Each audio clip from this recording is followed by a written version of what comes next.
this soul that has no helper. Oh, maybe I'm just alone. I trust my gut, but I've never let it go.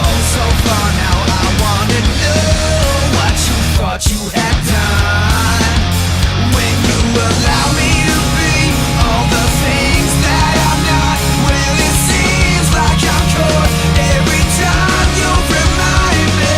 You're right to take away my pride, to burn it to the ground so we can start again. My crime's a legend to remind, to burn it to the ground so we can start again.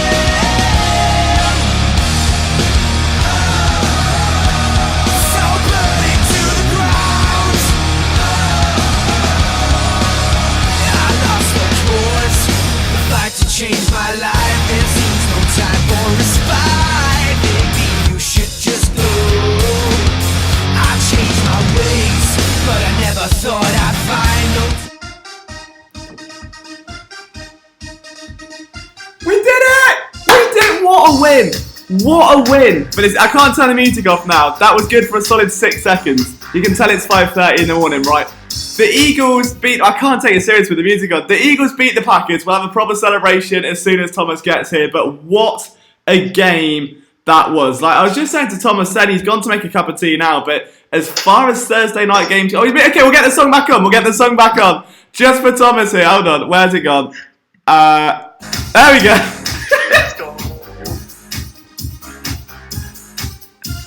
It's 5 a.m. energy. This is what happens when Europeans stay up way past their bedtime. 5 a.m. energy. This is 6:30 energy. It's 6:30 for you. That's unbelievable.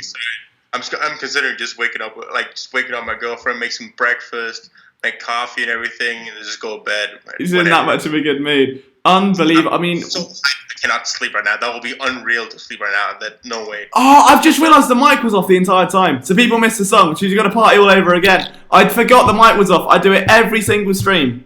I've let the world down. It's okay. Don't worry. We start again. We'll just have to roll it back and.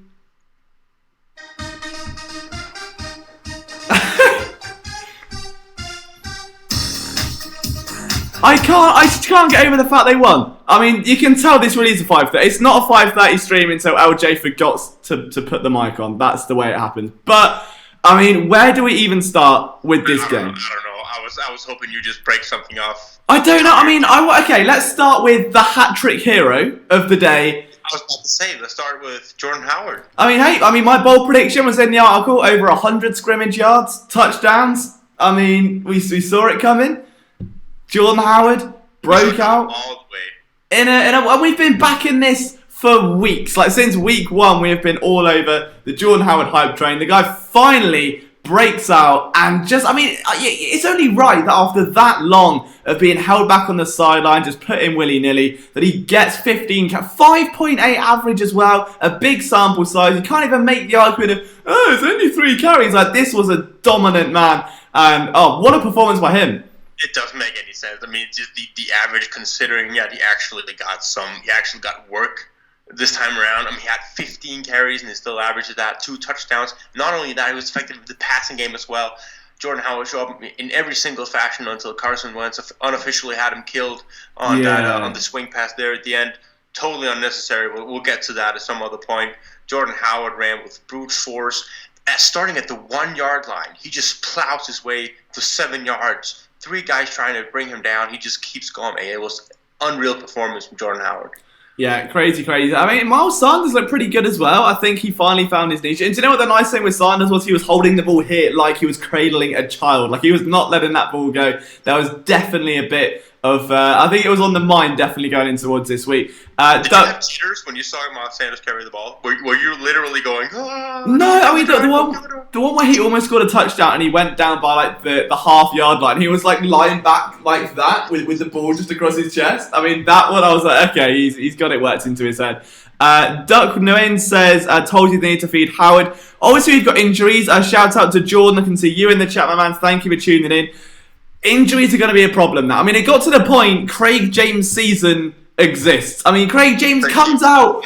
He has one One play, and he breaks up a pass and is intercepted for the game winner. I mean, you can't write it. It's Craven all over again. In one play, Craig James has managed to force a turnover for the first time in the Eagles defense here. Not just the turnover that is being given to, all right, Derek Barnett has one as well. The interception, let's go with that. He forced the interception all the way through it. It was not some random tip. It was not a receiver who dropped the ball. He forced that interception with getting his arm in there and getting up to Nigel Bradham in a smooth, slow ball that came right into his grasp that he could not drop. He'd find a way. He would find a way. You would think he would find a way, but it was just right there for him. And he ran with it. And I was screaming, get down, you just bitch. Get that. Yeah. See, he fumbled that ball and gave the ball away to Aaron Rodgers again, and we were all over it again. Like, get the fuck down, Nigel Bradham. Yeah. Oh, it's bad. So Jamal Marshall, shout out to you. You can see you in the chat as well. Ugly Ass Taco says, I think we should sign Howard to a contract. I agree. And we can see, I'm going to mispronounce his name horribly, so apologies in advance. I think it's Frecky Decky CC Fend, but I know that's wrong, so I'm very sorry. Our defense won us the game within the 3-yard line, 6 straight stops. And not just that, but the fact that they lose Avonte Maddox in the heart of that, the whole team pulls out. That sucks the soul out of a team, because you're naturally right. Your thoughts are immediately with someone that you're with every single day, your teammate, a brother that you see go stretch it off, like you're not sure of it, how serious this is, and they come back and still go out and make that statement. Like, that was going to go one of two ways, and I thought the second that first pass was complete, I was worried. John, by the way, I'm not fine with Craig James. This is, it's Captain Cravon, just a little bit died down. It's optimism, it's excitement, it's getting you guys fun. I'm not going to go out and buy a Craig James jersey. Don't worry, we're going to have Jalen Ramsey talk, I'm sure. But while we're on the topic of injuries, I think the more concerning one is Fletcher Cox. We don't know what the extent of that is. It's good that he walked off the field on his own power. With the Eagles to have an extended break now, that's probably going to be a massive sigh of relief for Alshon Jeffrey, who did not look 100% today. That's got to be said. I mean, how concerning is the injury situation right now? And could the Eagles make a move between now and let's say next game, like 10 days' time? We're in a perfect situation right now. We have 10 days to get everyone healthy. We have 10 days to get Deshaun Jackson back, to get the calf totally healed for Alshon Jeffrey. You saw Fletcher Cox came back in the game after he went down. That's not totally serious. I just read that Avonte Maddox has feeling in all extremities. He likely has a concussion, so that's going to wear off for about a week or so. Then he can, like in the best case scenario, he could practice on. Usually, how it goes with people who take that kind of hit, if they're not unconscious when they have it, usually you could put them in either a CT scan or you observe them for 24 hours until they get out of the hospital again, and then it's just regular concussion protocol. Nothing else than that. We don't know what else the major impact from stupid idiot Sandeo had on him, but I mean, we'll find that out as we go. Yeah. We're in a perfect situation right now. 2-2, long week to prepare for the Jets, get everyone healthy, regroup everyone. Go back, watch film. No, right, the running game works. Jordan Howard works. Miles Sanders got a huge confidence boost coming in with a 6.5 average per carry in this game. Looked so good in choosing his gaps. Is what we talked about in the pregame show. If Miles Sanders can just get the ball, choose the right gap, explode through that, he did it. He did all that. Yeah, it was really good. And so I know a few guys are saying that Fletcher came back in. Absolutely, but we've seen it before with the Eagles, and it is this medical staff. It's just something to be aware of, obviously, over the next few days, given that Malik Jackson and Jernigan aren't there. But back onto the game itself, I know there are a few questionable calls, a lot of challenges, a lot of red flags, I mean, the Eagles had 8 flags, they were 1 away from a Pavlov Modern Warfare 2. I thought they'd get it. We were going for a tactical nuke, and they just couldn't quite get there in the end. But overall, the one thing that really stunned me was the offensive line. This looked like a different group out there tonight. And I don't know what they had for breakfast, whether they just had their halftime oranges or what, but they were beefy, they were dominant, and they just meant business. I think they probably got quite a talking to after the loss last week. Just went out, and the holes they were tearing open, I think me or you could have run through. Yeah, I'm spacing out from now and then. I'm sorry, man. I cannot focus. But yeah, so the offensive line, just absolutely brilliant. Let's see what you guys are saying. We've got Eric Reese in the chat as well. The offensive line, they bullied the Packers. The Packers have a solid defense. I was talking to one of my friends before we went on the pregame show, who's a massive Minnesota Vikings fan. He follows the Vikings very closely. He does some of the same stuff that I do, but for the Vikings, and he keeps a real close eye on the Packers. He said the Packers defense is for real, and he said to me, Thomas, if you score more than 10 points, I'm impressed. I'm like, of course you're scoring more than 10 points. I did not know that we were going to put up 34 on these guys, but I mean, they manhandled them. Run game, pass game, everything worked. Yeah, it was a great game, and it felt like such a transition, and it's a massive testament to Peterson. And I think that coming into this game, there was a lot of pressure all round on Peterson, on Wentz, whether it was fair or not, receivers fair or not, offensive line fair or not. And I think we as a brand and an outlet tried to make it where we wanted to see improvement and saying, hey, we want to see this from this player or this from this position. The fact that every worry we had, whether it was blocking, whether it was corners. I mean, the first thing that stood out to me in the first quarter, guys playing press. Like, do you know what? Yeah, Sidney Jones got beat by Devontae Adams a few times, but he was at the line, he was playing press. That was a hell of a ball. Yeah, and do you know what? Like, I will take that. You can play like that, and I swear to you, 20 quarterbacks in the NFL would not make that throw. No, and do you know what? I think that I would take that over a pass where it's a double move and you're 8 yards off the ball to begin with. There was still that time Avonte Maddox's head was over here, his hips were over there, and his feet were facing forward, but that's another play for sure. But overall, Schwartz was more aggressive with his cornerbacks. The whole safety thing does need help, but Jonathan Cyprien got involved a few times. That was nice to see. It just felt, though, that everything we worried about, run game, corners, pass rush, that's new. Where's that? Hello, like where's Josh Sweat come from over the last 7 days? I've got to admit though, weren't you frustrated seeing it a little bit? Because you could see that they were getting pressure with 4 guys. Derek Barnett and Brandon Graham were up their game today. They missed a lot of sacks on Aaron Rodgers because he's a slippery cheese. But I mean, they really applied pressure with 4 guys today. And then Schwartz continued to throw guys in there. Like, he continued to blitz, leaving everyone exposed over the top, leaving Sidney Jones in the one-on-one, leaving guys wide open down the field. I was so frustrated with it. Do you know what? Unknown user as well. I'm not sure if unknown user is his name or if he is an unknown user. Maybe we will never know. But unknown user does know that Craig James made that play just like Malcolm Butler in Super Bowl 49. What a heroic comparison that must be. David Mabry said if PI is reviewable, it should be boost reviewable. I mean, obviously, yeah, the PI review, there were a few dodgy challenges. There was one where you felt Peterson would go for the challenge given the incompletion because the ball bounced off the floor. There were a couple others throughout the game. There was the decision not to go for a field goal, which may have stung them in the long run if things had gone a slightly different way. But not to go for an extra point or a field goal, or what are we talking here? I think it was the field goal, and they opted to. Was that the extra point when they were up? Oh yeah. That's the one. So you can tell it's like literally nearly 6 a.m. now. We're all struggling all over the place. But so Mega says, "Few the nerves during the end." I mean, how sweaty did your hands get, Thomas, in that final minute? Not as much sweat on my hands as more it was stomach ache. I could feel my pulse in my aorta, in my stomach. It was super weird, and I was uncomfortable. Like, I was had nausea. It's just the last man, isn't it?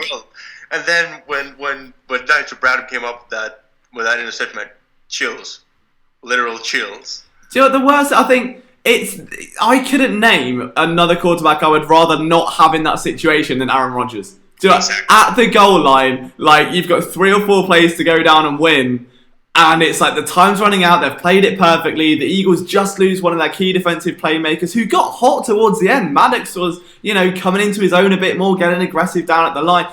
Of all 32 starting quarterbacks in the NFL, that's the one I would just like, do whatever you want to me, just do not give me Aaron Rodgers in that situation. Like, give me whoever else you want, not that man. And somehow the Eagles come out. What a character win that is for this team. Like, in that moment, with that much adversity, that much injury, now we can say the underdog thing. And now I'm comfortable saying, do you know what? The end of that game, they were underdogs. They had a lot of adversity hanging in there, and they just stood up, punched him in their mouth. And the quote that stood out to me was in one of the little the sounds thing they did in the advert breaks, and it's just Fletcher Cox saying, they haven't been punched in the mouth yet, they haven't been punched down in the mouth this year. And you can tell that was the mindset going in, that they're just going to really roar him up, they're going to rough him up, get aggressive. I mean, that was evident early on from Rudy Ford's absolute claw of a hit. But what does this mean now? I mean, going into these next 5 games, you spoke about that importance earlier on, Thomas, where you've got the Jets, Cowboys, Bears, Vikings, Bills. I've memorised it, it's that bad. But what does that do? That kind of confidence now that if you can beat the 3-0 Packers on a short week at Lambeau, you can beat anyone, surely. You can't beat anyone, and I would like to.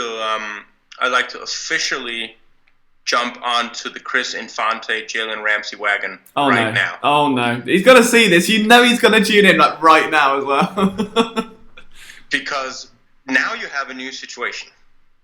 You have Carson Wentz going up against, prior to this game, the 4th ranked passing defense. They allowed 6 yards per pass or per completion going into this game. Carson Wentz could finish out with a 10 per attempt, going for 190 yards and 3 touchdowns on it. You know you can pass on teams that are good at defending that. You can run on anyone.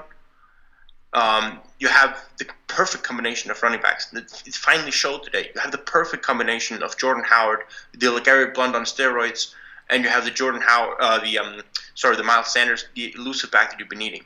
Now go on defense. You know you can stop the run. Nobody has been able to run the ball in here. Devontae Freeman had a terrible game. Kerryon Johnson had a super depressive game considering what he's usually putting up in production. Aaron Jones today, 13 carries for 21 yards. It's nothing. He had that 1 touchdown, then nothing. He's long with 7 yards. Then you have 12 carries for 14 yards. 2 yards per carry. So what do you need now? You got Maddox down. You got Craymon down. You got Sidney down. You got Darby down.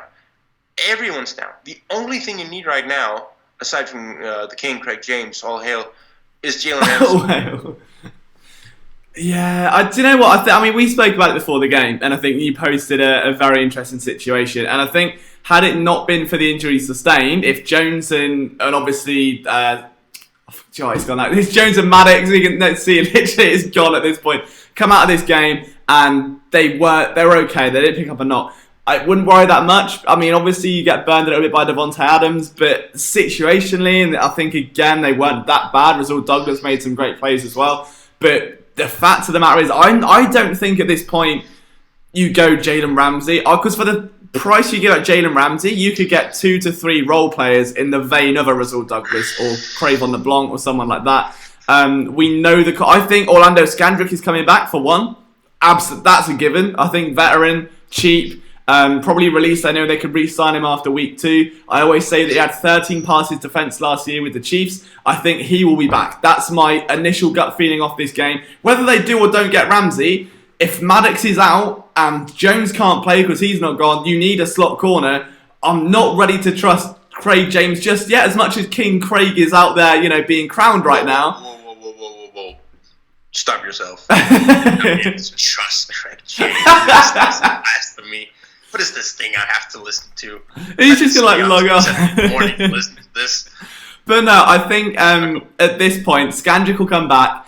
If you get Scandrick and then you get Ramsey, and you've got Ramsey, Scandrick, and Douglas, I don't think that's bad. I think that's serviceable, and you can kind of build out from there. Crable can come in as a backup, and Darby can then disappear. You don't get it. You don't need projects. You don't need Scandrick to come in here and give up curls as well. Well, but as of right now, if you get Jalen Ramsey, you've still not got a nickel cornerback, at least for a couple of weeks. Presumably, if there's concussion protocol, there's going to be something pretty, serious there. What's the timetable on Craymon?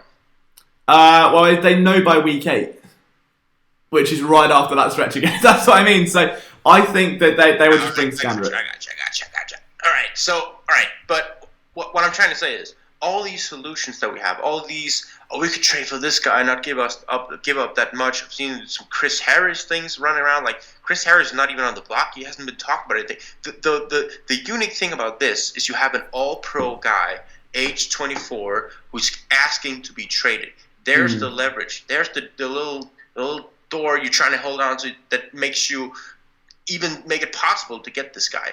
The tape does not lie on Jalen Ramsey.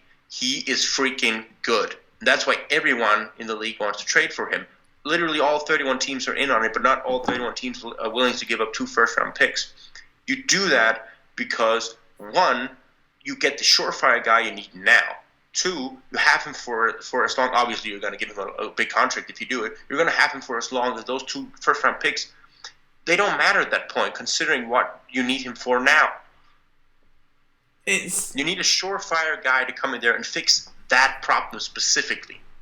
Yeah, I get it, and I think that's a sell. I mean, I get if they don't do it, but now it makes sense. Yeah, I mean, there's more sense than ever to make the move and be a bit more aggressive about it, but in that same vein, do you not think this gives the Jags more momentum? Because I feel like, again, I mean, I've been told by a couple people that nothing gets out in the media unless someone wants it out. So whether that's an agent, whether that's a team, like, the people put it out there. People use the teams and they use the media essentially as a grading scale, right? To kind of put feelers out, like, especially around the draft, and say, oh, this player's on the trade block. They just dangle it around, see if they get any bite. I think that Ravens offer that was made public recently, everyone was like, whoa, that's a bit much. I think that was the stipulation, is like, okay, right, this is what will be serviceable, and like, because everyone's going to go, wow, what are the Ravens doing? Like, that's too much. But that might be the Jags way of saying, that's the sort of realm we're looking at. If you've now got a team that were interested, that have made a provisional offer, and now lose 2 cornerbacks, they're going to go, right, well, now I need him more than ever, pay up for him. And you could be looking at a package that is 3 first-round picks at seconds. Bearing in mind the Eagles' first rounders are basically seconds, given where they're projected to end up in the next few years. So you could be looking at a few more picks and a couple more players. So I don't know.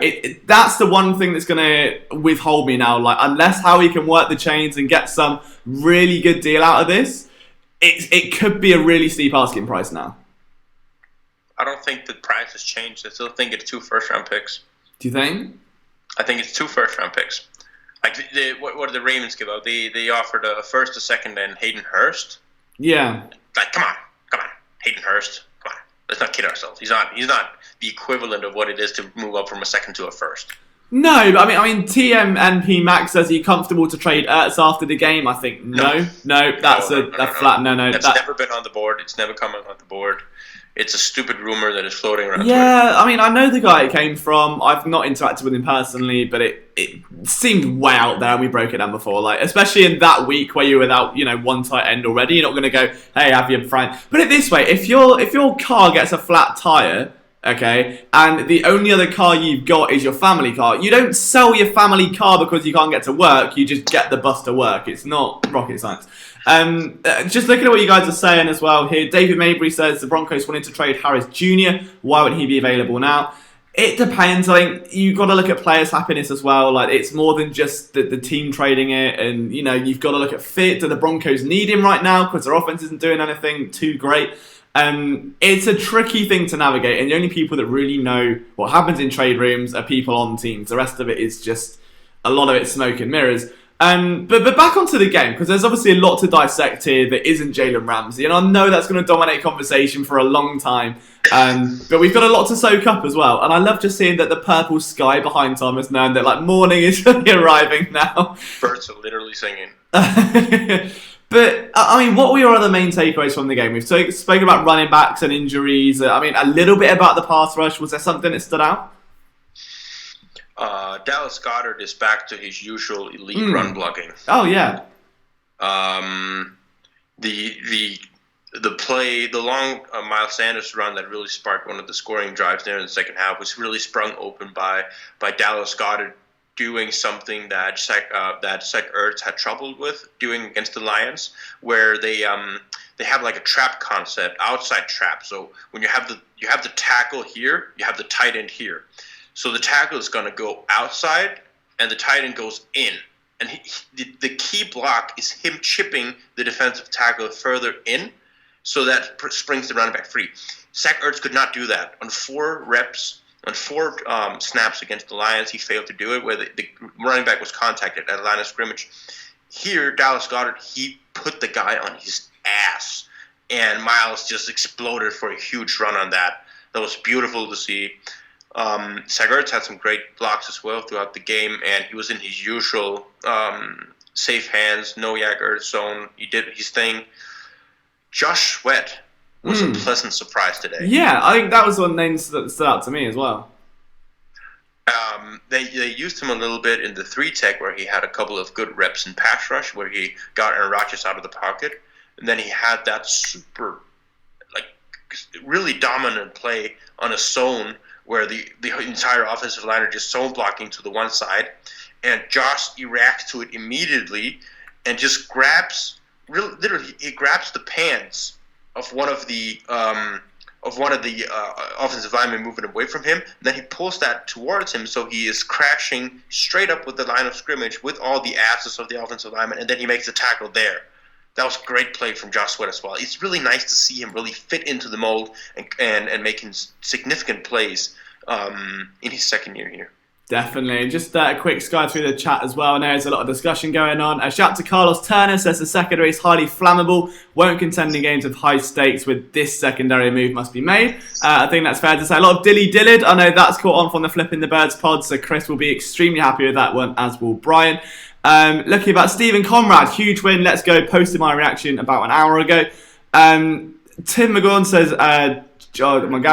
Jacksonville needs O-line help, not a tight end, so that's where the Vitae stuff's going to ultimately come back into it. But guys, if you're not subscribed yet, or if you are new around this channel, hit that red button. We have live pre-game, post-game streams, we've got film breakdowns, daily Eagles uploads, we've got podcasts, just loading you with as much content. And of course, tomorrow you've got me and Thomas and all of our writers breaking down all the stuff you need to know at phillysportsnetwork.com. There's even an article up there right now. So my 5 thoughts from the game are up on phillysportsnetwork.com. What have you got to miss? But I think another player that stood out to me for the 4th game in a row, which is huge because he's done it every single week. And I've been waiting to do a film room, and I was like, I'll wait till he makes that one iconic play. That one big play where it's like, everyone's going to want to know about him, and now we can dive deeper. I think now, it's not that he's done that, but it's that his level of play is that play because it's so consistent. Because without him, I don't think the Eagles would be even at 2-2. And that's Rodney McLeod. I think he has been an absolute sensation in the secondary for these last few weeks. He's been, I think, extremely strong tackler. There's been a few misses along the way, but around the catch point, he's been very strong. And he's always around the ball. Like, whether it's a running back, whether it's a receiver, he's constantly almost becoming this last stand in the Jim Schwartz defense, where he is the lone guy expected to pick up all the mess that scheme inherits. He's the one guy stopping the wheels from completely falling off at the minute, and I think he does deserve a lot of credit for that. Yeah, and especially on the 4th down stop the Eagles had when they took the ball over at the 1 yard line. Rodney McLeod was all over that last series. Really instinctual player and great tackler. Yeah, it's unbelievable. And I go back to, if anyone's been around this channel for a little while, we had in the off-season a series called Eagles Film Roulette, where we put every player on the 90-man roster into a list, spun the wheel, whoever it went on, we looked at 3 plays. Rodney McLeod came up, and I swear, those 3 games last year, before he got injured, he was elite. And I thought that coming into this year, if the Eagles get a player that's even half as good as that Rodney McLeod, they'll be fine. And he's, I think, performing at that level once again. Like, he's absolutely flying around this defense. He looks confident. He's getting guys lined up. And I think another player that stood out quietly, like not quite as in your face as Rodney McLeod and is making the rah-rah plays, but Cameron Grugier-Hill made his return. We thought it'd be just special teams today. Was out there again. Couple little whiffs along the way, but overall, I thought he did fairly well. I did not notice him. I gotta be honest. The only time I noticed him was when he did the false start. The offside, where they got the free play, which ended up giving the Packers around 50 yards or something.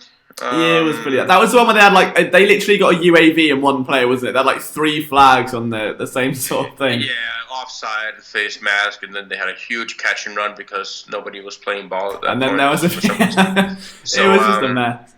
And other than that, I didn't really see Camus. I saw him miss a sack as well. Like he blitzed one time. It was late in the game. I think it was on the touchdown pass to Jimmy Graham, where they were sending 2 guys from deep. One of them was Camus, who just came in and did not break down. He totally whiffed on the sack, and then Roger threw the touchdown. We're gonna have a lot more film on this. Yeah. Later throughout the week. Do you know what the best thing about a short week is as well? Film. A lot of film. Lots of film to break down. I mean, short weeks, it's like I had to struggle to get that film room out on Tuesday. And it was, oh my God, to the film come, because we don't get it till Tuesday. America gets it Monday. We get the coaches' film a day later. So grinding through that, knowing that all our attention has to be on Thursday. And now we've got 10 days to break down film, to get the most in-depth stuff possible. So this is the place to be, guys. When do we get all 22? I don't know for the Thursday night game. It's probably going to be Saturday or Sunday. I swear if it's Tuesday, I will hit the roof. I won't be happy. But we'll see. John P says, the series where the Packers didn't score on 4th and goal, beware of that was a younger QB or a mobile QB they score. I've watched I don't know. I mean, Aaron Rodgers is about as elite in that situation as you get, really. Like, yeah, and also you play it differently if you're playing a quarterback, say Lamar Jackson-ish type guy. Yeah, you're playing the option, aren't you? Yeah. With your linebackers, whoever is covering the hook curl route is usually the trigger guy. But if you're playing a more mobile quarterback, then you can arrange your scheme so that the flat defender, usually a nickel cornerback or a straight-up outside cornerback, are the one at the trigger, and then you flow the linebacker outside instead. So you can scheme your way out of that. Renee says, yes, back at 500, I feel a lot better, and I couldn't imagine this stream had they not been at 500. Had they lost this game, this would have been instead of playing, the happy Lyle Taylor song, it would have been a REM, Everybody Hurts, that kind of moment, and it would have been a little bit sad. But alas, we're here, and a couple different people just dropping in opinions. I think the one I wanted to bring to you straight away, Thomas, from David Mayberry. Brown will be better without the stupid penalties. We criticised Nigel Bradham before this stream, and you have been rinsing him, I know, for the last few days. Did you see anything different from him or Zach Brown today? Because I think Brown was unfairly, that PI I don't think was his fault, really. Like, there was one play he was flagged. I was like, come on, really? Like, yeah, they call it after the play. Yeah, that was, yeah. They said he was body slamming. The wrestle move where they slam him to the ground. Oh, it was hardly though, was it? It was nothing like that. He did. Kind of funny here. It's a technique that the Seattle Seahawks are teaching their players to tackle. It's called a hawk roll tackle. So as soon as you wrap around the hip of the player, you're turning your body away from him and you're swinging him. It's a tackle method that is supposed to keep the head clear of the player, so you tackle with your shoulder and drive around the hip, rather than you actually hit with your head in front of the player. It's a legit tackle method. They called it slinging the guy to the ground, called a penalty on it. I was so frustrated with it because that's the way that we used to. We teach kids here in Denmark how to play football. That's the tackle technique that we teach. And for them to watch there and watch American football, the NFL, and say, oh, that's how the professionals do it. And then you see a tackle like that, go, huh, what's that about? That's amazing insight. See, that's why Thomas is on the show. I didn't know that. That's the more you... I thought it was a clean tackle. I didn't see anything wrong with it. There was stuff in the last few weeks that hasn't been called that absolutely should have been. It's, you win some, you lose some, I suppose. But overall, I thought Zach Brown, outside of that, again, had a fairly sound game. So going back to, I totally drifted there. Back to your question, Zach Brown had a terrific game. There was a play or two where I noticed that he took steps back on obvious run plays, and that shouldn't happen. But he was the usual safe tackler that he always is. Now, both Zach Brown and Nigel Bradham, and I can't wait to look at the tape on this. One of those guys are gonna be yelled at. Oh no! So bad in the when they start watching film in that linebacker room, because Jimmy Graham over the middle, sitting there at 5 yards, worked for Aaron Rodgers good 5 times, the same stuff over and over, and it's not those tough curl routes to defenders and linebacker where you have the guy coming straight up, turning, catching the ball, boom. Because then you have some alignment issues. If you're lined up right over the guard and you have to cover a tight end who's lined up basically in the slot bunch, and he goes up in a fire curl, it's hard to get out there. It wasn't like that. Jimmy came over the middle, sat in between the linebackers against hook zones. That is literally the only guy you have to cover, and none of the guys did it. And I can't wait to see which one of them does it, because I was so mad. I've been watching T.J. Edwards do it to perfection in Wisconsin for 4 years, just to see 2 guys who've been in the NFL for how long? 8 years both? 9 years both? And just to see those 2 guys not even be able to cover the most simple routes over the middle. Frustrating stuff. Absolutely. So over 90 of you in the live stream now. Again, just a little shout out to if you are not currently subscribed, we have these every single week. Pre-game, post-game film rooms, everything you could want. And we are that close, probably, to 14,000 subscribers. We're like 40 away. So if you want to be part of this community, it would be amazing if you could join us. Dr. Shrek has just won the award for best name I've ever seen. That's Dr. Shrek. Shrek is a doctor. Is that the Eagles medical staff? I don't know. He says, I'm pretty sure we need to go and get Ramsey now, and I know we're going to talk about that to death over the next 7 days. Duck makes a good point. He says, Barnett looks like he's getting back into the swing again. I don't think he'll be what we thought he would be, but I think he will be good.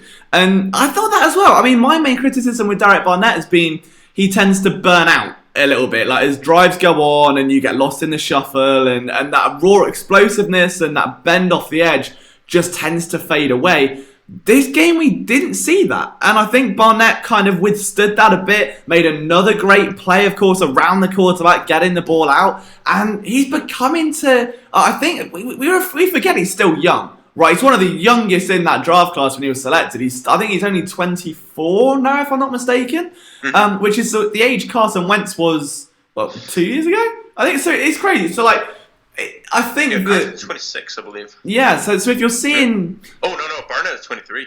Is he 23? Yeah. He's a year younger than me, and he's been in the NFL for, this is his 3rd year. That's unbelievable. To see him now, I think he's making great strides, and you've got to look back at a player like Brandon Graham here. When he first came into the league, or Vinny Curry, there have been so many pass rushes that when originally first brought in by the Eagles, take a year, 2 years, 3 years to really find their rhythm, to find their niche in this scheme, and everyone's quick to throw a bust label on them or want them out of the city, and all it takes is one play. And Barnett, I think, is becoming to come up with a few of them now. I mean, did he do anything for you tonight, Thomas? Or were you still kind of just caught up by Josh Sweat? Oh, definitely just caught up by Josh Sweat. Listening to you talk about young defensive ends, it usually takes 3-4 years to make an impact, and here we are expecting Josh Sweat to make a significant impact in his 2nd year, and he is doing it, and he is 22. That just leaves me more impressed with Josh Sweat. No, Derek Barnett had a great day today, and the reason is because, unlike the Detroit Lions, Packers weren't using their tight ends and running backs to chip block as much as the Lions did. So the Eagles were allowed to collapse the pocket a ton more, and you're going to see the pass rush production stat that a lot of analytics like to use on this metric here. You're going to see that skyrocket from this game because they got a ton of pressure on Aaron Rodgers. As going back to that, he's a mobile guy who can get out the pocket. He had to do that today a lot, and he made a lot of plays that way as well. And they had a lot of short concepts because he was getting pressured as much. The reason they threw these deep passes against the single high on the Eagles is because he had to get rid of the ball fast. And then, of course, there were a couple of plays where he had some time. But mostly, they got good pressure because they did not experience all these chip blocks that we saw against the Detroit Lions. So that was a huge difference today. Vinny Curry, I think, is going to get replaced more and more by Josh Sweat if it keeps going in this direction and trend this way. And I would not mind seeing that because that will be a natural trend, phase out of Vinny Curry, who's here on a short deal, and Josh Sweat hopefully will be the guy for the longer term. Yeah, it's interesting. Also, we're over 100 viewers, which is wild because it is 6 a.m. where I am. It's 7 a.m. where Thomas is. Let us know in the chat. My friends jumping in now, you know that. They're just waking up.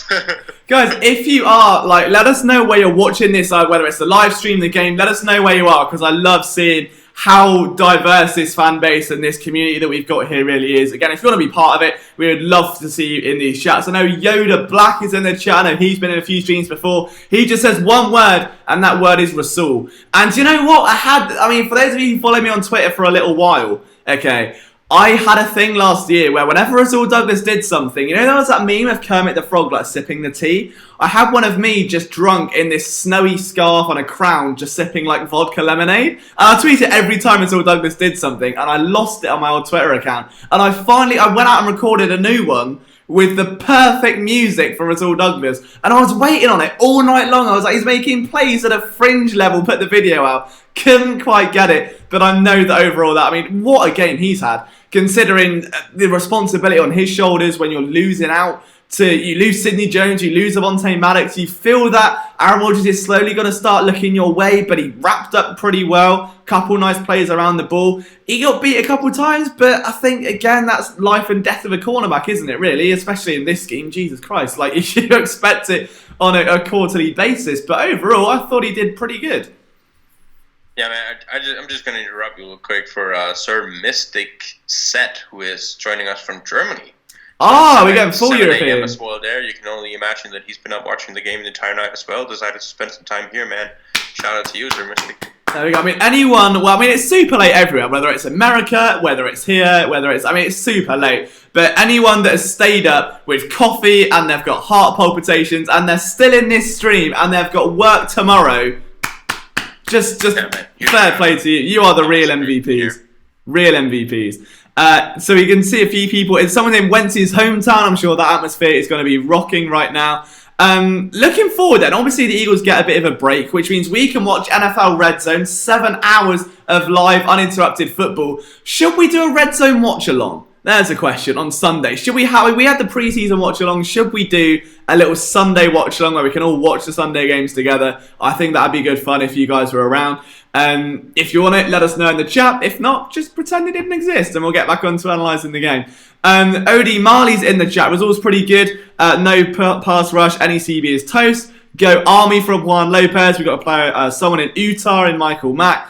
Talk about Jordan Howard. Should we just get back to Jordan Howard again? We've spoken about Jordan Howard a lot, but for anyone that's just joining it, we can go for hours on Jordan Howard because we've been here just slamming the table, pounding it with videos, articles, podcasts. But the only thing we hadn't done is get a billboard in Philadelphia saying feed Jordan Howard. Everything else we've ticked off at this point. Like, we've been really trying to get this guy the ball. So coming after today, here's a question. Do you think against the Jets it's the same sort of thing where he dominates carries, or do they slowly move back to Miles Sanders? It's tough to predict, right? Because Doug is so caught up in using. He always says it's a long season, and they're gonna use every one of their running backs to make sure they're as fresh as possible. You see it. Leading by example are the New England Patriots, where you can never really count on which running back is it this week. Is it going to be the Sony Michel week? Is it going to be the Rex Burkhead week? Or someone else that we haven't heard of, and you get frustrated on fantasy football because you thought, oh, damn, this is going to be the week. So I don't think at this point we can really predict who it's going to be. I like the way Doug was switching it up between running from under center and running from the shotgun at this point. And I think we're going to see a different approach to the running game where they go against the Jets, who have a more athletic D-line as well. When you got Quinnen Williams there, you got Leonard Williams, who are really plucking up the middle. Those are huge dudes that ultimately two-gap a lot, and you got really fast linebackers there as well. So I'm looking forward to it, man. I think the Eagles can run on anybody. It's just a matter of which scheme they decide to go with. They want to go out in space, or if they want to do it by using these trap concepts up the middle that they've been having a ton of success with. Do you know what was I just had a little light bulb go off. Something that happened tonight that didn't happen last week. Mm-hmm. Screen passes! We got screens back! We got screen passes! And Doug got creative in the screen and passes. They worked! We see the jet motion with Jordan Howard coming back on the other side and then swinging it out to him and getting a solid 8 yards there. I mean, is it really an Eagles screen pass if they don't fake it one way and go the other way? That's the real question, right? It was a great, and the Dallas Goedert screen pass as well. That was a great one, man. That was really, really good because you respect the thing about that. They lined up in the 12 personnel, right? And you have Zach Ertz line up at the inside. When he crosses, they've been watching film of that from the Lions game all week. I say all week, it was a short week. They've been watching Zach Ertz go over the cross in the middle. And what that does is it draws the nickel cornerback over there, and it draws the inside linebacker over there. So suddenly you have Dallas Goedert chip blocking a defensive end, and there's no one else there. It was a perfect call for the situation, and I think you're going to use it a lot more going forward, especially when you have to respect a guy like Zach Ertz. Yeah, definitely. I think it just felt so nice to see a real balance, and not just in terms of run versus pass, but the plays that we're calling. It was perfectly balanced in terms of shots down the field, usage over the middle, the screens, the types of runs, they were varied. It wasn't just Miles Sanders shotgun, Miles Sanders outside, Jordan Howard under center, Jordan Howard up the middle. It was a little bit... The only minor criticism I've got from this game is every 3rd and 4th and 1 now, you know it's a QB dive, and teams are catching on. And like the Packers almost... It's not that the Packers almost caught Carson Wentz, which they did. It's that you could tell by the lean where he's aiming to try and QB sneak it in there. It's the health of Carson Wentz, and if he takes a hit or someone lands on him, and if it works one time on a freak thing or 2 times at the goal line, brilliant. If you're doing that every game on every 3rd and 4th and short, and you've got 312-pound linemen opposite all smothering you, you run the risk of everyone knowing what's coming and trying to account for that. That would be the only minor tiny criticism I've got so far. At some point, I mean, we're making progress, right? Because now we're finally getting a 15 carry game for Miles Sanders, and if this game doesn't show what he can do with these inside runs, then I don't know what you need to see. At some point, you just got to realize you have a big, nasty offensive line. You got one All-Pro level blocking tight end, and you have a really good blocking tight end. You can figure out which one I'm talking about there. And you have a stud running back. So in all these 3rd and 2, 3rd and 1, just run the damn ball with Jordan Howard on those. You don't need to risk it, do you? I didn't want to do it with LeGarrette Blount because Blount had this thing that when he stopped for real, and he did not get going. So if he suddenly had a hole plugged, he would literally not move. Whereas Jordan Howard, he doesn't care. He doesn't give a shit. He'll find a little crease and he'll slam through it, and he will not stop moving his legs until he gets 2, 3, 4 yards, and that'll be enough in those situations. No. Like you said, the health of Carson Wentz is the specific thing you want to consider there. Do you know what I love? I mean, I'm still... It gets to that point. I mean, it's very rare that I have like a PSN after dark now because I'm so accustomed to the Philadelphia time zone. Like, I'm never tired. Today is one of those days, though. And the highlight for me was calling Jordan Howard a tumbling tower of terror. Because the guy just falls forward. It's like a brick wall just crumbling on top of linemen. And you see where the contact's made. And you're like, oh, great, 2 yards. You look away, you have a crisp or a slice of pizza. You lift your head up, and he's pushing like 10 yards down the field. And you're like, how is this guy still moving? He's like an absolute freight train. And you just love to see it, that level of physicality. Do you know what? He's not the fastest back. He takes a while to ramp up and get going. He doesn't have like elite acceleration. But my God, you try and slow him down, it's impossible. It is impossible. Not going to happen. I'm going to make a mantra at some point where I'm just going to put the play against the Lions last week where he just obliterates the safety coming up in that outside zone, like the smackdown. I'll just put all the other runs in from today, and boom, we'll have a highlight tape that'll cover all the physical runs that he has for this year. That was a great performance from Jordan Howard. And not only that, I posted a video at some point. At some point, they were blitzing Blake Martinez up in the A-gap, and Jordan Howard... he smothered him. It was not fair. Like I saw you put that on Twitter, didn't you? I did. Yeah. Yeah. It was early in the game. It was one of the first drives or something like that. That was It was like I would never want to blitz again in a gap if I had to go up against. Imagine flying up an A gap and just being met with Jordan Howard stood there. Like it's like a worst nightmare. You just go flying into it and you're like, oh. I posted the link in the chat. People can go in there and watch that. He just, like, Blake Martinez is literally getting moved back after coming in on a free blitz. Just shows how ridiculously powerful this man is. Yeah, and talking of power as well, I mean, you guys have got all the power right now. We've got 107 of you. Keeping me and Thomas energized at this point. Like I said, it's super early in the morning for us. My mum went to work and texted me saying, I tried to look out for you on the way home. Are you home yet? And I was like, nope, just started a live stream. Like, we're still going.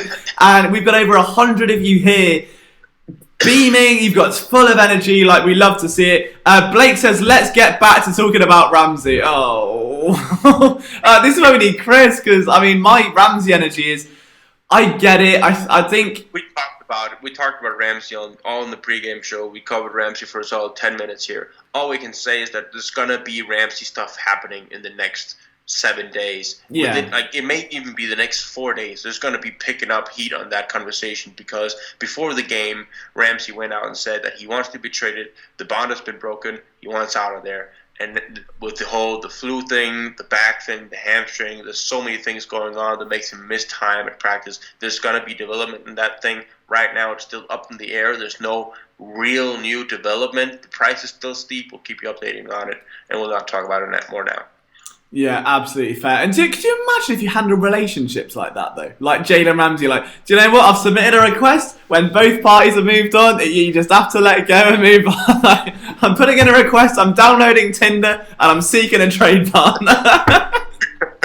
It'd be amazing.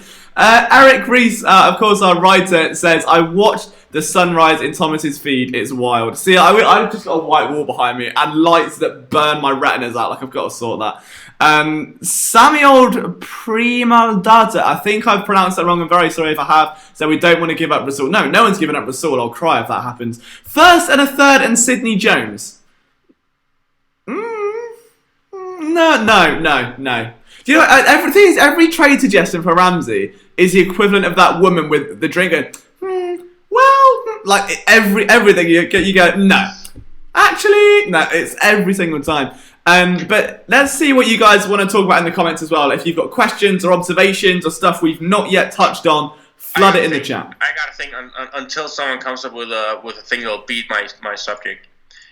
This was the signature win for Carson Wentz. Yes. Even though it was quiet, his stat line was a bit slow. He only had 150 passing yards. 3 touchdowns, 0 interceptions. Did not turn the ball over. Nope. Carson Wentz was flawless in this game, except for the last drive where they could have killed the clock even more. Instead, he killed Jordan Howard. Instead, he killed Jordan Howard, and then right after he killed a lot of the vibe going on around him with that sloppy pass to a wide-open Alshon Jeffrey who ran at the sticks. That ball should have just been placed on the money. It was a terrible throw. And then they go from a 2nd and 5 into a 4th and 5. And that's inexcusable, but it was literally the only thing Carson fucked up today. He was flawless against a really, really good defense who has been taken down in some really potent offenses in the NFL now. And it was led by a great run attack. Today we could really see what it means to have 2 running backs that can lift the weights off of Carson Wentz. This is what we're talking about. We're talking about Dak and Zeke and all of this stuff. Carson was not in a lot of 3rd down and long situations today. And the ones that were manageable. And it wasn't as though he was up against it and you could feel it. I mean, there was a couple of occasions, but I think if we look back at this 4-week period, outside of what I think we can call a miscorrelation on the graph, something that shouldn't be there. I can't think of the term. It's super late for me. You know what I'm trying to say? An anomaly. That's the one. There we go. Got it. Right. Apart from that first half against Atlanta, Wentz has been. This is the best I've seen him play.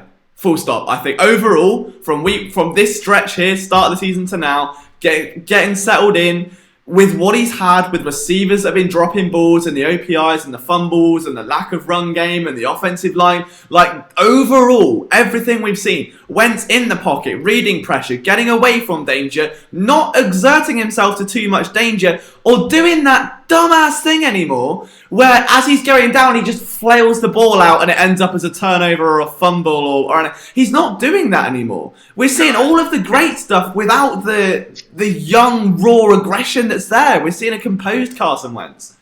We're seeing a Carson Wentz is comfortable in the red zone, and that's what we saw in 2017 as well, when they were really efficient when they made it down there. He was clinical. Like the way he found Alshon, he made it look so easy, and oh my goodness, all that OPI talk, and I was about to fall asleep for a moment there because they were talking about it so long. Eggman had me dead there, and afterwards when he found Goddard, made it look so easy. He even checked that play. I'm trying to think of the 3rd touchdown. Why can't I think of that? He had the Goddard touchdown. He had the Alshon touchdown. And Howard touchdown was the last one, which was more or less wide open. And I mean, it was a fine pass. It led him right in stride. And the play that got Howard killed was pretty much the same throw. So you got to have a little more situational awareness of when to throw it hard and when to throw it like a bobble pass like that. Because had it been Miles Sanders, you could have just thrown the dart at him, made the guy miss. That's not what you want with Howard. No. You don't want that matchup. Don't take it. And just looking at what you guys are saying in the chat as well. We've got some new faces, which is amazing. We love seeing all the new faces in here in these streams. Yes. Wentz time is now says, the O-line won this game. Did you see them holes to run through? Yeah, like I was trying to find a gif if you know Bruce Almighty where he does that. Like I was trying to find that gif to put on where I couldn't find it, but it was unbelievable. And I think Thomas touched on it very eloquently earlier. I said eloquently 6:30 in the morning. That's a good stream for me, Liam. Well done. We're on top four. Right, we're literally flying. But I think Dallas Goedert contributed massively to that, and you can see how much they missed him when you compare it to the run blocking deficiencies against Detroit. Another new face, Anton Deckman. Defense stepped up in the red zone. That's underrated. We've not even touched on that yet. Definitely. I mean, whether it was those last 6 drives, how many times? Was it 3 occasions off the top of my head where Green Bay should have had a touchdown and left with? They had 2 early on, and I think 2. It may even be 4. It's 3 or 4, but they drove into the red zone and only left with a field goal or nothing. No, one of them was a field goal.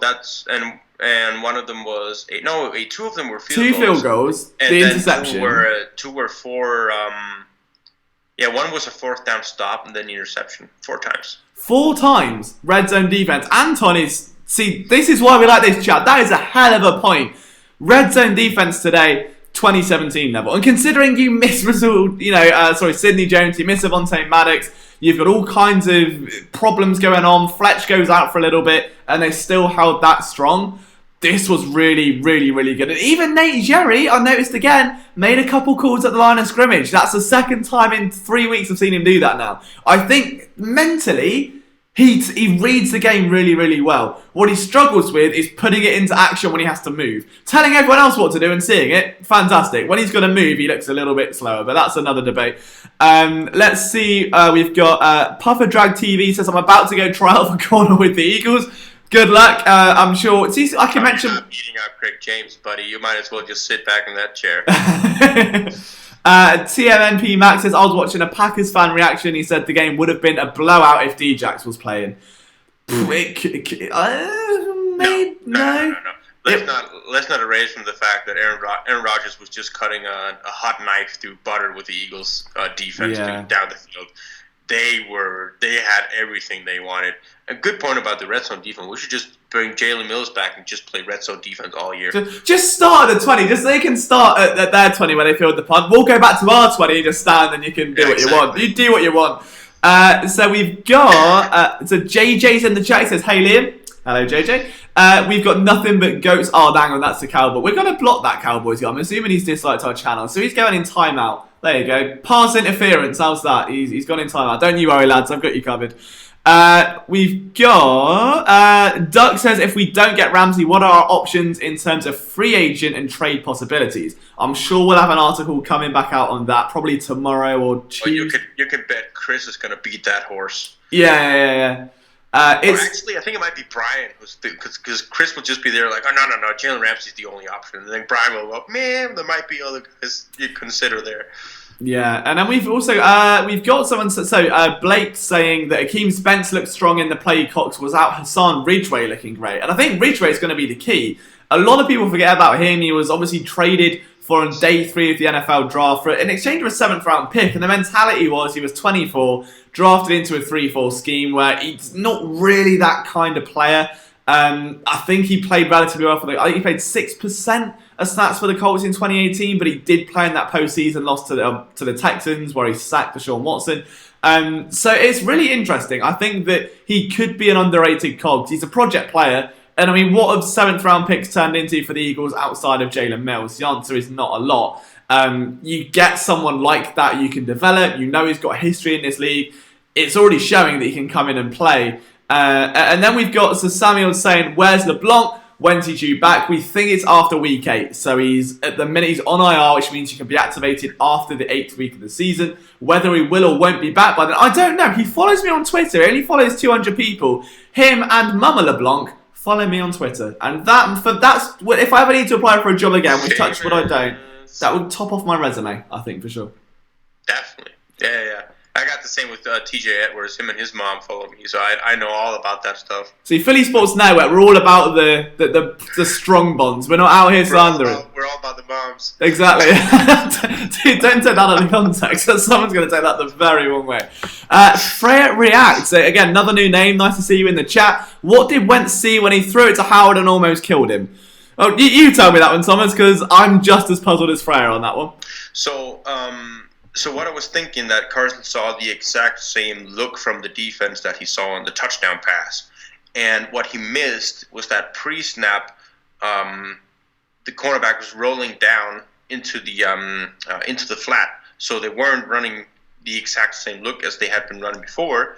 And that's where Carson's just floating out, because it was a quick pass, right? So he's just floating it out there in the same scent. Had it been the play that was before, didn't see the guy. Howard got killed. We'll hold a funeral tomorrow. Yeah, it's, a little barrel, but we've got 119 of you. It's 6:30 in the morning. Go 120, go to bed. No, don't go to bed. Stay with us. It's fine. Actually, wait, I got a little add-on to the Hassan Ridgeway, because you were very much on point. I don't know who posted that comment. That was a sharp observation. Hassan Ridgeway has been playing well. He has been two-gapping guys. Not two-gapping. He's been taking on two defenders and pressuring the pocket. One of the things that made Aaron Rodgers escape so much today was the fact that Akeem Spence and Hassan Ridgeway was able to pressure the pocket, get Aaron Rodgers out of there, and the effort that these guys play with is unmatched. And there was the same against last week against Matthew Stafford when he was rolling out on the play. You got Akeem Spence of all people just sprinting out there, taking a good angle and getting it out, limiting for a couple of yards there. The site I worked for prior to Philly Sports Network was Roster Guy. That started out as a Colts contribution thing, and they have guys in the Colts practice facilities. They've had guys there while Hassan Ridgeway played. He was a really interesting prospect, and when the Eagles traded for him during the draft, I had the Roster Guy guys come to me and say, "Thomas, you got a really good one here." So Hassan Ridgeway is not a surprise to me that he's good, because he's been approved by some of the guys that cover the Colts, and they've been looking at him and saying, this guy's really standing out in practice where he's been doing most of his work. So this should not come as a surprise, and there's a little insight for you. Absolutely. So Eagles Champs 1 says Carson Goat Wentz. We've got Wentz Wagon from Texas. So he's in the Lions' den, or the Cowboys' den for the lack of a better pun. So right in the thick of it, I'm sure we'll be feeling very good walking around Dallas this morning. Global Atheist makes his regular appearance. Hello to you too. Geordie Fighters in here saying it's LJ After Dark. Mark Robinson says night and morning. And do you know what? At this point, I think we're getting to that stage where we've just got to soak in the win. We've got to soak in the win. Like, it's so hard to put into perspective how much this means to the team moving forward. Like, it really does. Like, I can't put into words enough or emphasize enough if they'd have lost this game. Like, forget the technical aspect of he played well, he played bad, this was good, this was bad. The fact that the character they showed in this, that again we've seen a few times in Peterson's career where it's like, all right, this is the must win. Oh, they've got away, they've let all of their mulligans go now, they've got to come up big. And they do, they always find a way.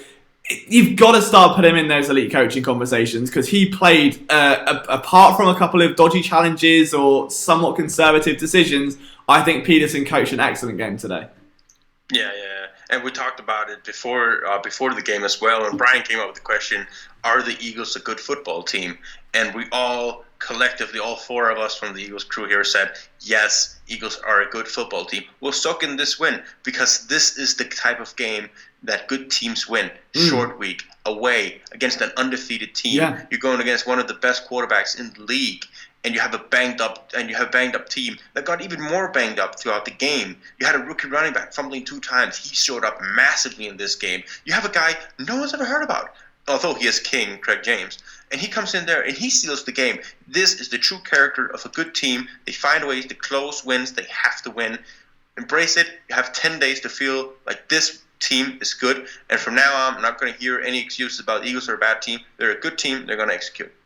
Absolutely. Interesting stat from Gumby Young. Aaron Rodgers threw his first pick since week 4 of last year. And the man that picked it off has got actual cement bricks for hands. Oh, come on. Let's not...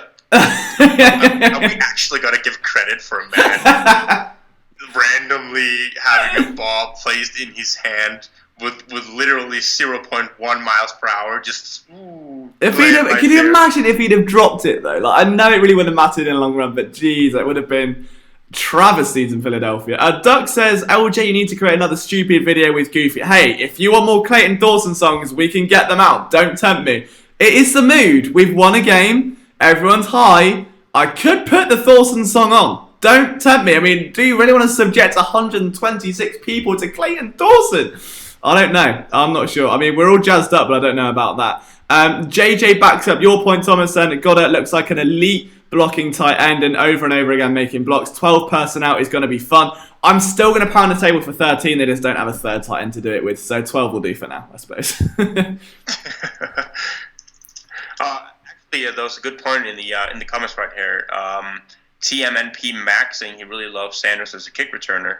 Yeah, that was a good thing to see as well today. On the one thing, the long return he had, but just in general, he looked more comfortable in the open space when he was returning the ball. Last week we saw some little bit shaky decisions of where to go and what holes to pick in the return game. But he stepped up today. He had a good day.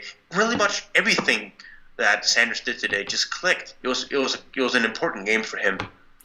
Absolutely, and we've got a few people saying play the Clayton Thorson song. Some people saying don't play the Clayton Thorson song.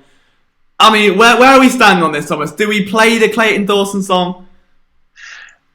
Can you stall a little bit, because I actually have a thing about Thorson that I wanted to share. Okay. Because I read an interesting stat about the Packers' backup quarterback. Do you know who that is? I'm putting you on the spot right here. On who the Packers' backup quarterback? Yeah. It was Callahan went. It's not Kaiser. It's not Kaiser still, is it? It's not Kaiser. No, it's not Kaiser anymore. He moved on from there. I don't know. It's a guy called Tim Boyle. Right. Now, Tim Boyle was at Connecticut. And Tim Boyle threw 1 touchdown, 13 interceptions in 3 years. Me or Madden. He is now the backup quarterback of the Green Bay Packers. And when I read that stat, I was immediately thinking, because Clayton Thorson had this famous, terrible resume out of college, right? And I was thinking, Clayton Thorson's elite. That's what they think of him. I think that calls for a Clayton Thorson song. I think it does. I'm hoping it's still installed. Let's give it a go.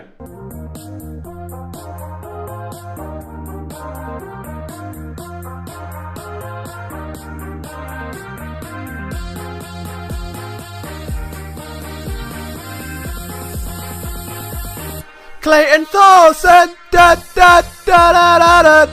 Clayton Thorson, da da da da da da da. Clayton Thorson, da da da da da da. Clayton Thorson, da da da da da. Clayton Thorson.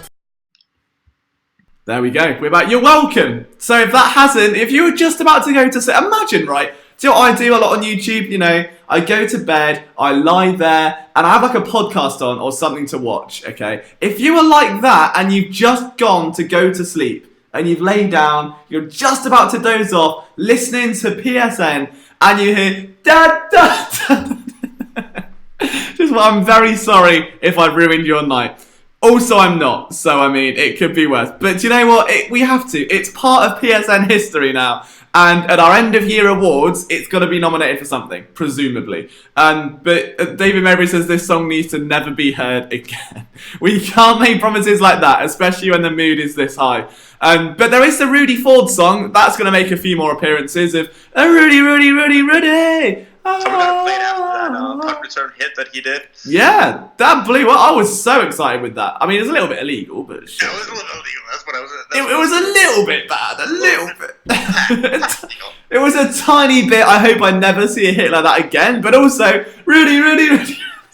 So you can't win Spotify now from Enoch Lee. So I'm glad that the Clayton Thorson song. So I would have made a full version and done it for charity, but I don't think it was. You know, we need a real banger. We will have more. We will have more bangers. Don't you worry about that. But Tom, put a quick comment out there. Peanut Walford type in, yo, this is the first time seeing Thomas. He's the perfect fit for you, partner, PSN for life. There we go. That's what we do. We build a dream team.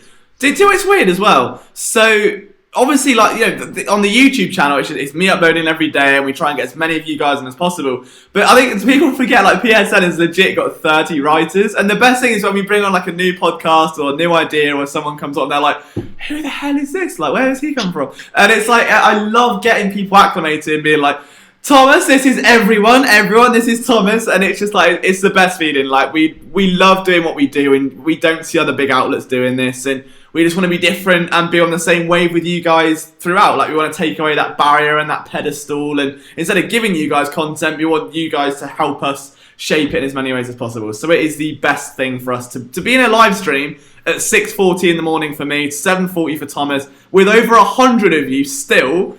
It's unbelievable, and I'm sure Thomas feels the same. Oh yeah, that's what makes this thing fun.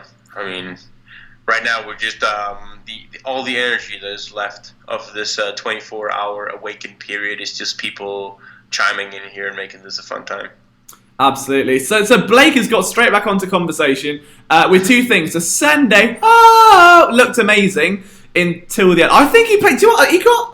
Sendejo's puzzling. He confuses me more than my ex-girlfriend. I think he genuinely, like, plays well, and then he'll make one bad play, and everyone, like, chastises him for it. And he gets a lot of unfair credit. I mean, the Avonte Maddox thing, fair enough. He deserves to be shouted at a lot for that. But anything else? Like, I think he made a few important plays tonight. He did make a few important plays, and Sendejo is a solid tackler. He's a guy you can blitz with confidence because he will find a nice gap, and he has that sneaky explosiveness to come in the backfield quickly and can put a hit on someone. I would never trust Sendejo in coverage with my life. No. Never. And that's where sometimes it goes wrong. He had a bad ball today, but he also surrendered a touchdown, and he surrendered plenty of throws over the middle, and but he's never been a cover safety. He's a fine situational player who's right now being forced to play coverage safety because really they're rotating everyone with the secondary situation. I mean, it's got to the point where obviously Jonathan Cyprian, the SIP squad is out. That's now a thing. They're running around making plays. So Jonathan Cyprian made a couple mistakes as well, but I think, again, a couple strong plays. Overall, I think that can be the same for everyone, really, though. Like, there was highs and lows, but overall, I mean, Sendejo's never been known for coverage, though, has he? He's not been a zone safety. He's always been this sporadic homing missile that will fly in and either knock a ball loose or knock himself out. There is, like, no in-between. And we just saw, I think, both the best and the worst of that today, is the only way to put it, really. Yeah, so I'm just looking up because when the Eagles acquired Sendejo, I was looking over at some of his career stat lines of like what is he good at, and the only good coverage year he had of all the years he played, like he's been playing a lot of snaps going back to 2013. The only year where he was somewhat decent in coverage was in 2017, where he actually ranked pretty good in the league in terms of coverage from safeties. Other than that, it's been average at best. Yeah, but he has been ranking sublimely in run defense consistently, and that's where you want to use him, and that is that should be the situational role for him, and especially as a blitzer because he can put the pressure on some guys, unlike some of the guys like Zach Brown and Nigel Bradham, who are simply too slow to get in there, and they don't really come in with good timing. Yeah, absolutely. So, I mean, it'll be interesting to see what Sendejo's role is moving forward, if there is any knock-on effect, and that's probably the worst term to use, all things considered, but if there is any kind of chain reaction due to today. Overall, I didn't think he played that bad. I mean, again, it's just he's not a cover safety. He's someone that just hits hard and will jar balls loose occasionally, and we didn't see that bit. But Gumby Young says, we just beat Aaron Rodgers in Lambeau after an absolute heartbreaker 3 days ago. It's okay to have a little fun. Clayton Thorson. That's the mood. That's the whole mood for, I think, the rest of this week. I mean, Eagles fans can sleep easy tonight, knowing that it's like all their worries are reassured. It's sort of like, you know, when you go to that school and you go, oh my god, I forgot my gym stuff. Like, I forgot my PE kit or whatever. And you run back and then you get there and you're like, oh, I didn't even have PE today. Oh, never mind. It's that. It was literally that. You know his first sack of his career was as an Eagle. I do. Very interesting stat there for Sunday. Ford did look good on special teams. I think special teams are going to get a big boost now because obviously Matt Collins can get pushed back into a more special teams role. Camu's back, led the team in back-to-back years in special teams. I say that every time I bring the guy's name up because I always remember when the Eagles first acquired him, I wrote an article and it was like a film break. So this is OG Eagles film room, right? Like before the video, this was an article format. And I got one comment, and the only comment was saying, why are you bothering talking about this guy? He'll be cut by preseason week 4. And I was like, all right, I'll talk to you in preseason week 4. And 2 years later, and he's just, like, he deserves a contract extension. He's been a key special teams component and more time on defense. And now he's back healthy. I can't wait to see it. I think he'll settle back in maybe like a week next week. Probably take some more roles off Nate Jerry, who again, topsy-turvy game. But overall, I mean, looking to next season, they've got a good one there. Like key special teamers with defensive upside are kind of hard to come by. Definitely, I'm just scrolling through the comments here. Just want to throw out Blake Hemai 1 here. Said Zach Brown as a tackler on this team is very underrated for the Eagles. He was an absolute machine in Washington. He has some great plays tonight. Definitely, totally agree on that. There's going to be a lot of film coming out on Zach Brown as well in the next 10 days. Absolutely. So, guys, also, we are 31 subscribers away from 14,000. Now, I don't think we're going to hit that tonight, but if you're not subscribed and you're enjoying mine and Thomas's very dulcet European tones at this time of morning, it would mean the absolute world to us if you could hit that subscribe button. Enjoying our community that is flooding that live chat to the right-hand side. Join in, dive in, say hello. We're not that mean. And we'll judge your username and score it out of 10 because I think Dr. Shrek is still up there in the power rankings right now. He needs to be beaten. Someone's got to beat him.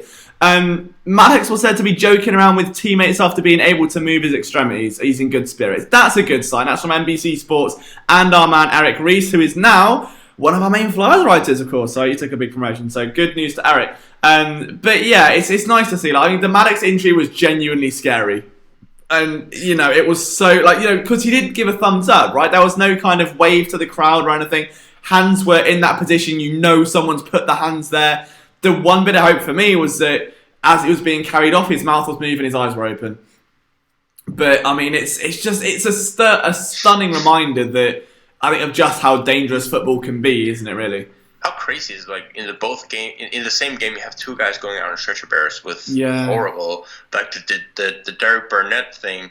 Like at first, when I saw it, I was actually about to do a video saying, "Oh, so much for playing until the whistle," because at the time where Derek Barnett is mid-air and approaching to hit, I think it's Williams, isn't his name? Jamal Williams, yeah, out of BYU.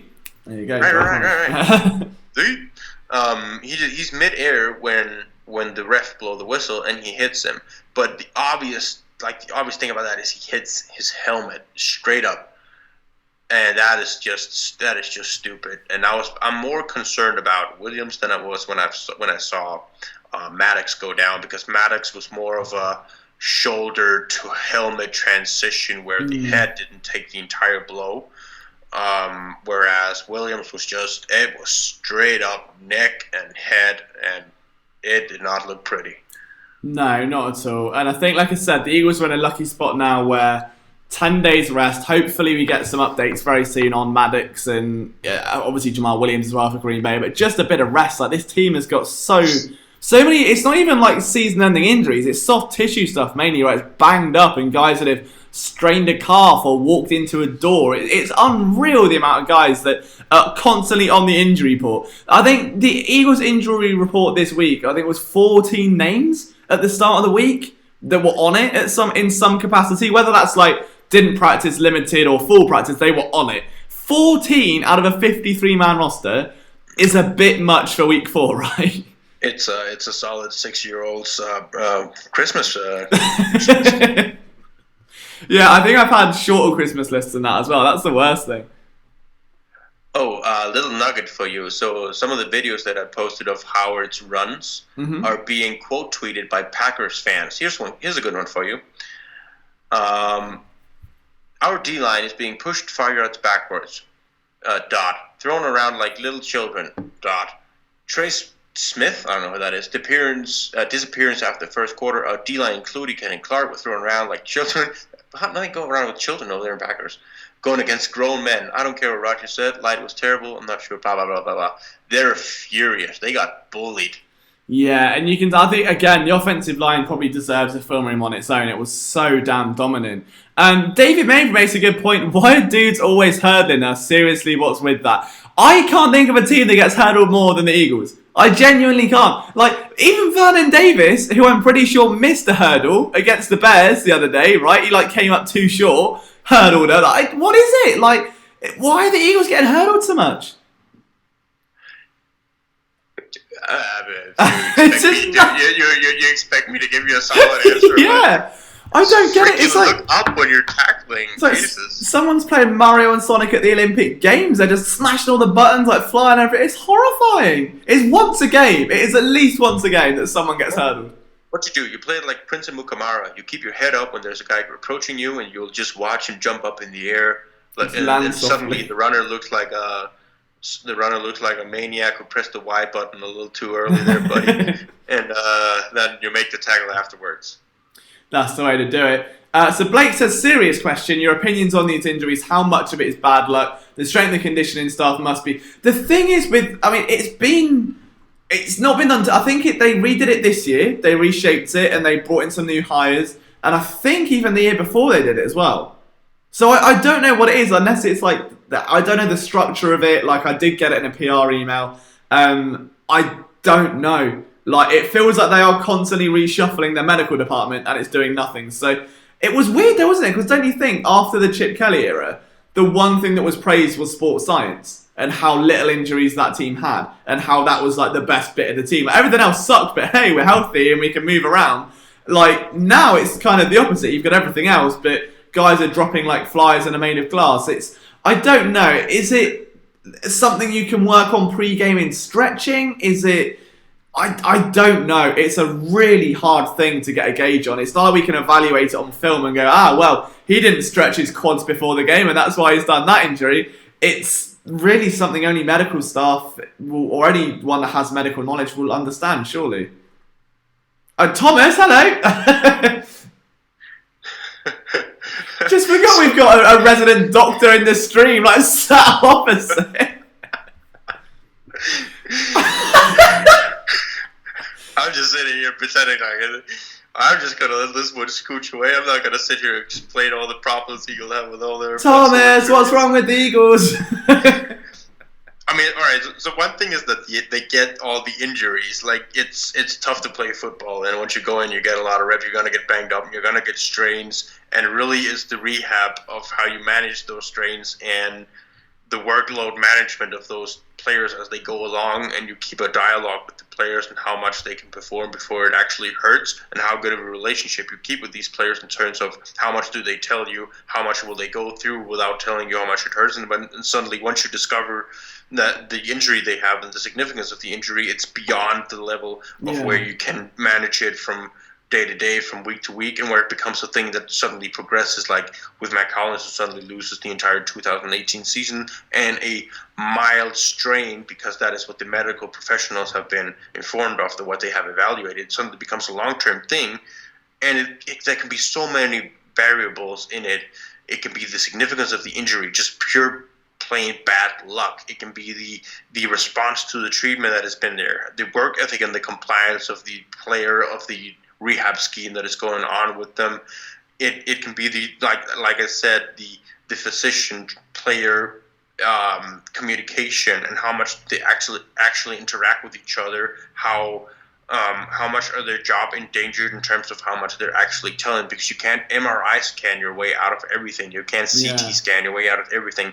A lot of it is subjective pain, and suddenly you get to a point as a player you can't play through the symptoms you're having, and then it's not on the medical staff anymore, because they can't force the player out there with the symptoms they're presenting. So there's so many things going on there that I would never even dare to take a guess on. No, and Doug's got a question for you, Thomas. He says, how do you find your time to be a physician and do your writing for PSN? Which I don't understand either. So I mean, if you can tell me, that'd be great because I still don't have a clue. I'm in between jobs right now. So I finished my education as a physician in June, and then I've been working 2.5 months in the lung medicine department here in my in the town that I've been studying. And so I started my next job in abdominal surgery at the 1st of November. So I have like a gap here in 1.5 months where I do not have a job, and I am basically paid by the state to not do anything. So I'm writing applications, but nobody wants to hire me because I'm in between jobs. So I'm just doing this stuff here for PSN and enjoying some free time until I start the adult life of working every days. And if you want to come to London and watch an NFL game and we're going to vlog the whole thing, that's going to happen. So in the year. Do they play in October? We could work that out. I'm sure we can do something. I mean, there's 3 games. I mean, the Eagles aren't there, but I'm sure we can do something. We can do something cool. I want to do something for Prague as well. Obviously, next week, I know we've kind of hit that point in the stream now where it's just basically a Q&A.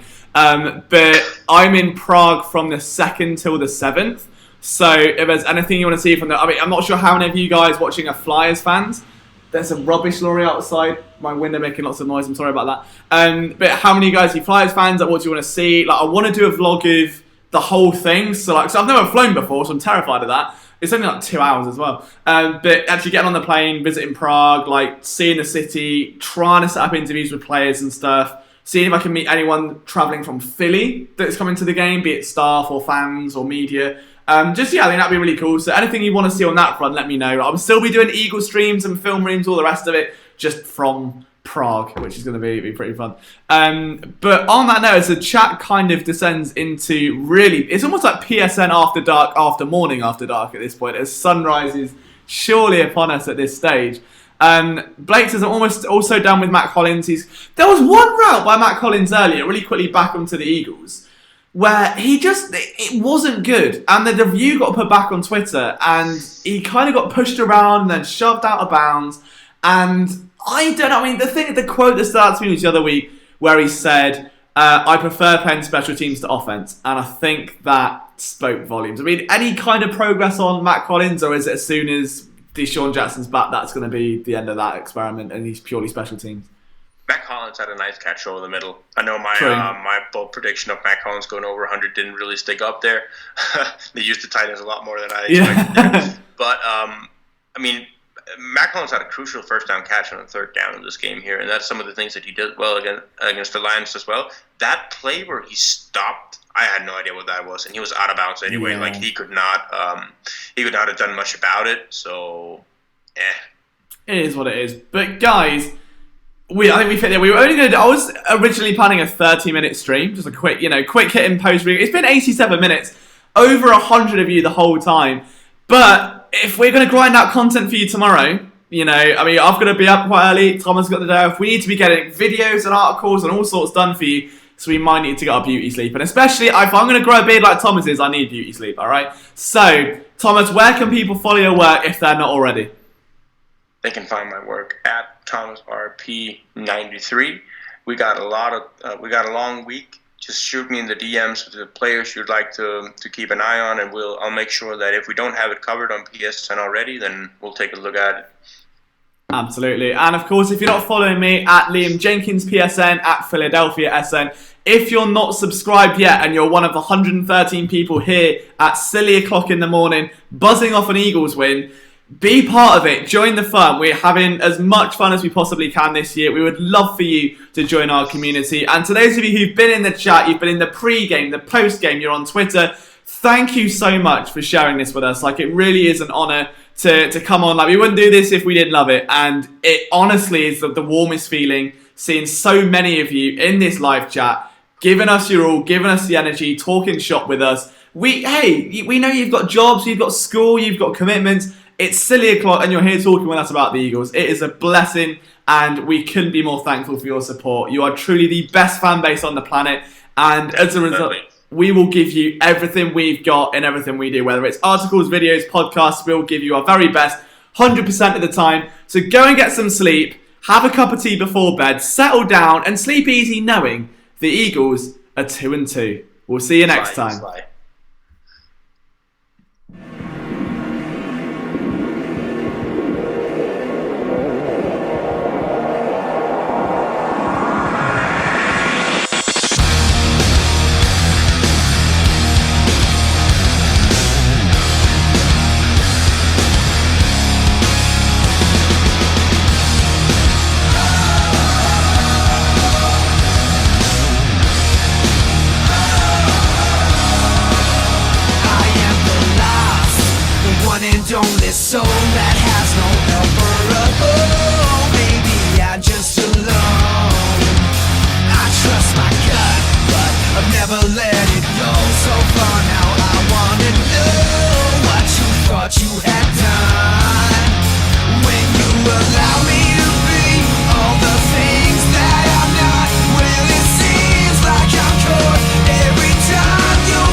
Every time I